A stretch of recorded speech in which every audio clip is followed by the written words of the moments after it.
I'm very excited right now. Here's why. Number one, my birthday's coming up. Yay! Number two, I'm in the best shape of my life. Number three, and the real reason I'm posting this video, so let's get to it, is how I paid off my student loans.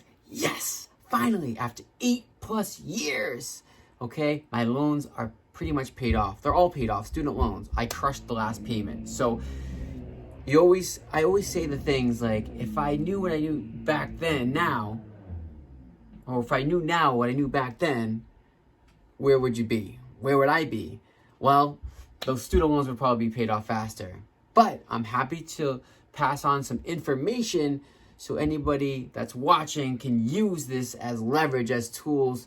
So if they ever wanted to pay off some debt or student loans like I did, you can use this as an option.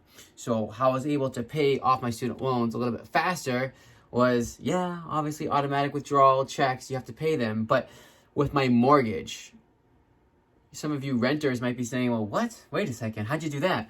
Well, let me explain. It's called the HELOC, which stands for Home Equity Line of Credit. It's where the bank will loan you money in exchange for collateral, which is basically the equity in your home. So that's what I did.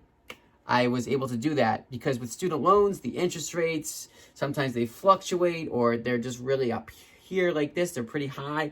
And with the low interest rate with real estate, I put 2 and 2 together. Because they had equity in my home, I went to the local bank.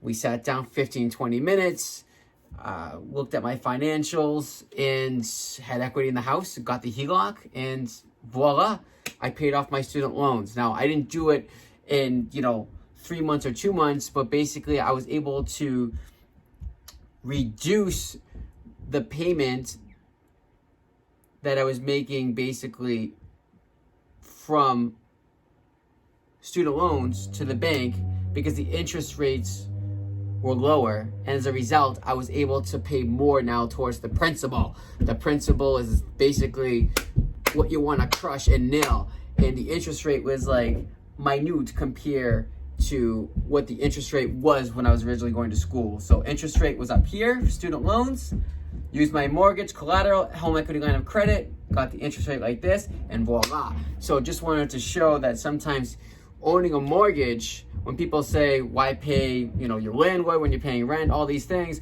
this is a great topic and thing that not a whole lot of people are talking about. I mean, if you look it up, you can find the research and do the research yourself, but I just thought it was a different way of saying, hey, if you have student loan and you own a house and you have equity in your house and you want to somehow crush that interest rate so you're paying more to the principal, then a home equity line of credit helped me, because now after 8+ years of student loan, I finally dissolved that and it's paid in full. So thank you. And thank you very much for watching this video. I hope you learned something.